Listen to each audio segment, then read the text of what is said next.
নকল test saline অসুস্থ ব্যক্তি খেলে তো শরীরের ইলেকট্রোলাইটের ইমব্যালেন্স তৈরি অনেক সময় মৃত্যুবরণ করতে পারে।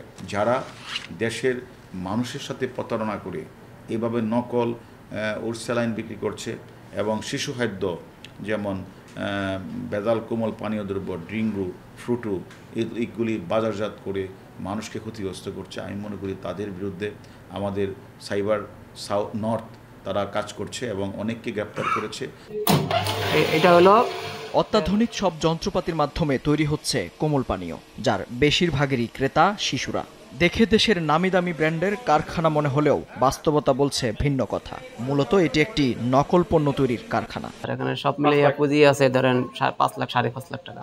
শুধু এই শিশু খাদ্যই নয়, প্রতারকদের হাত থেকে রেহাই মেলেনি জীবন বাঁচাতে কার্যকরী খাবার সেলাইনও।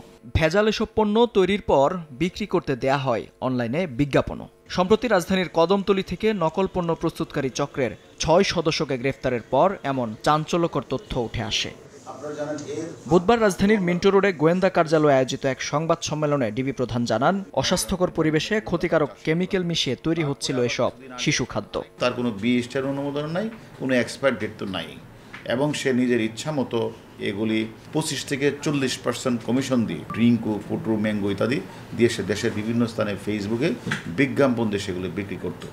নামে নামে ব্র্যান্ডের মুরগের স্যাকারিন পানি আর্টিফিশিয়াল ফ্লেভার মানহীন কেমিক্যাল দিয়ে অস্বাস্থ্যকর বসে ভেজাল কোমলীয় পানিগুলিতে তৈরি করে আসছে। ডিবি প্রধান আরও জানান, ভেজাল এসব পণ্য বাজারে ছড়িয়ে দিতে সহায়তা করত প্রাণের একজন ডিস্ট্রিবিউটর। এরই মধ্যে তাকেও গ্রেফতার করা হয়েছে। তাদের সাথে আরও যারা জড়িত তাদেরকে আমরা গ্রেপ্তার করার চেষ্টা করছি এবং মনে করি এই সকল পণ্য যাদের কোনো এক্সপায়ার ডেট নেই এবং যাদের কোনো BSTR অনুমোদন নেই, লেখা নেই, আমি মনে করি এগুলি না খাওয়াই বলো। ভেজাল খাদ্যপণ্য তৈরি রুখতে সবাইকে আরও সচেতন হওয়ার আহ্বান জানান ডিবি প্রধান। মেহেদী হাসান, সময় সংবাদ, ঢাকা।